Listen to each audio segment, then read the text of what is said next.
One day, in the final week of July, I rode my bike home from the bank, cheerily thinking that I opened my new bank account with a fat check.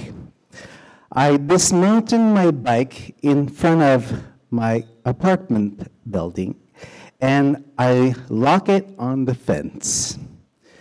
I entered and climbed the stairs and opened my apartment door, closed it, took off my jacket, and put it on a hook, and sauntered to the kitchen.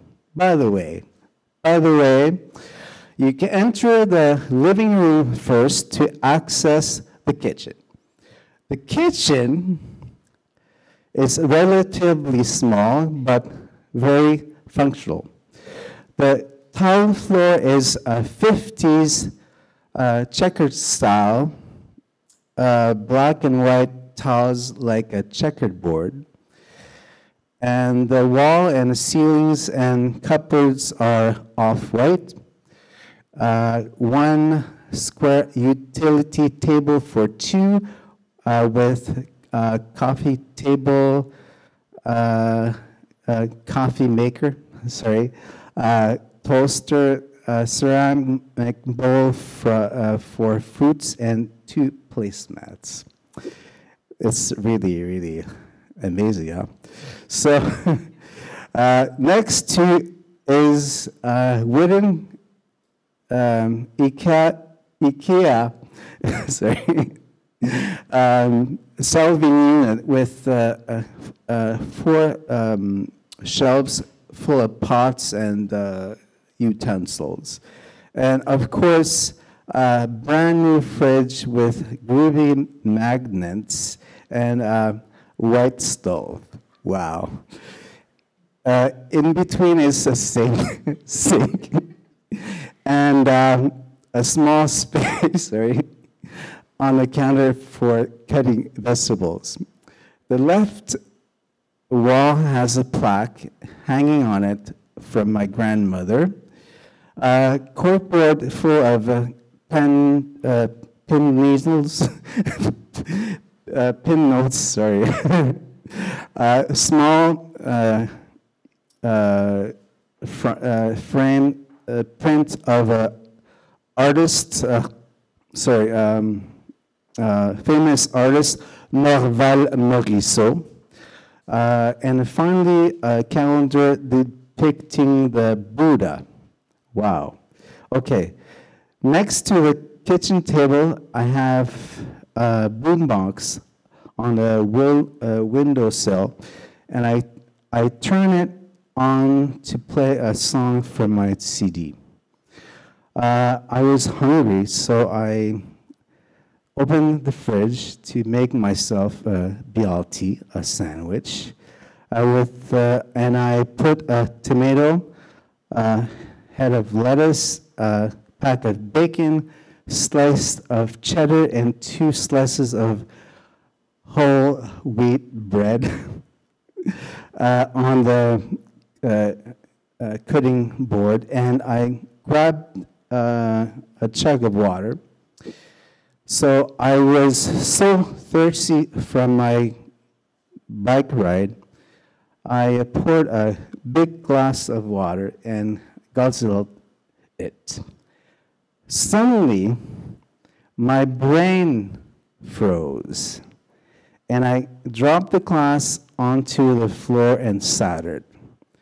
I remembered one time about 20 years ago that song was recorded in New York City with my rock band that we were signed with a big record label and working with Richard Goddard, the producer of Blondie and Lou Reed and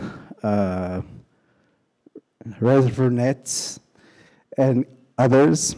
And our album was made in big studios like the Hit Factory and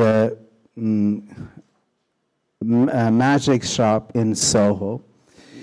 And I went to the studio Morehouse in Quebec, longer, but mixing it with Paul Northfield, the British prodigy sound engineer of the iconic Canadian rock band Rush.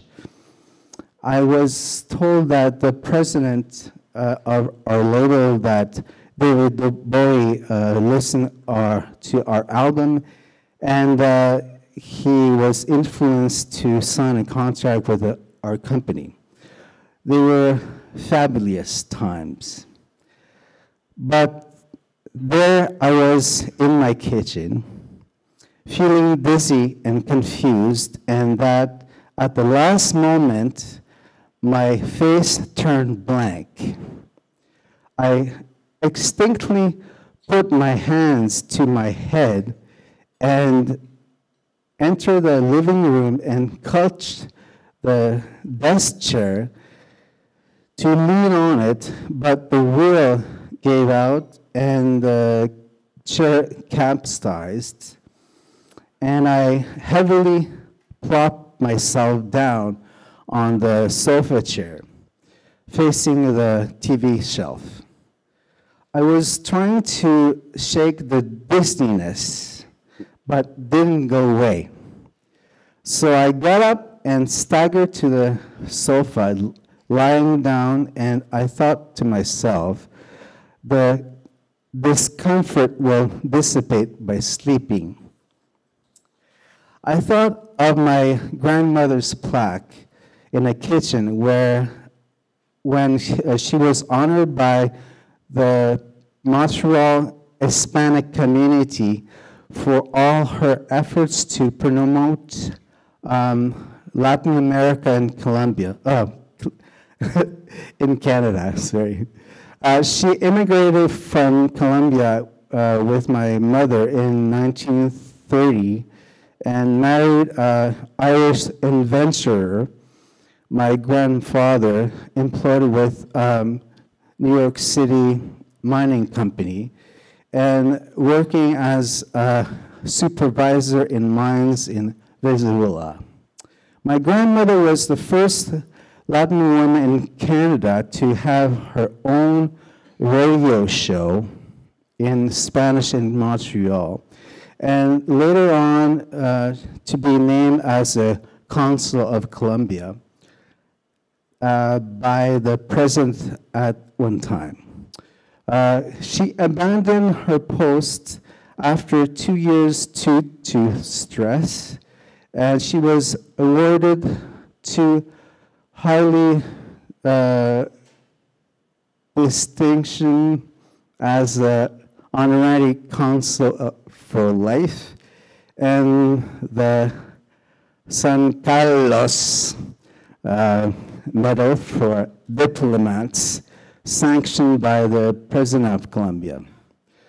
Many years later, I recall one time that I was living with her as some time unruly young child, going with her to her living room, pointing at Aboriginal masks, replicas in brass and copper on her wall, depicting the original indigenous god of fertility.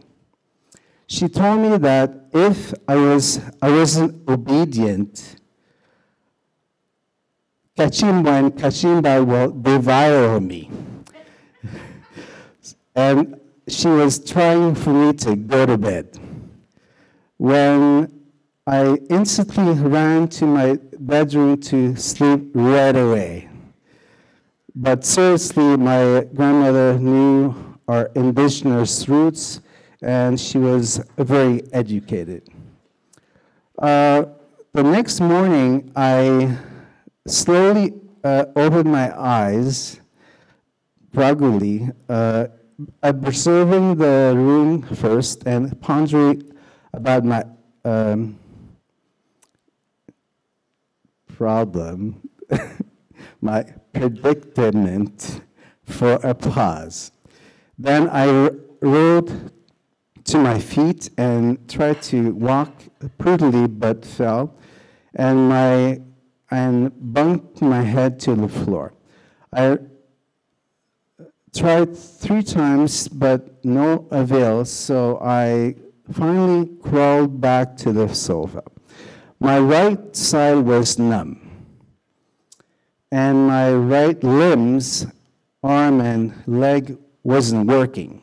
So I targeting my cell phone on the coffee table, grab it with my good working left hand and call help. My girlfriend picked up her phone and answered. I grasped air. Hello, hello? No response from me, only I got a grunt mixed with air. I panicked. I was dumbfounded that I lost all speech. So she called 111. Sorry. So the paramedics called on my door, and I crawled to the vestibule and unlocked the door, and they grabbed me and put me on a stretcher. They asked me what was wrong and asked me my name. I only shrugged. So I was now in an ambulance going to a hospital, and I was listening to the siren. A few years later, I found myself relearning the language I had lost and recovering back to health from a major stroke. Thanks.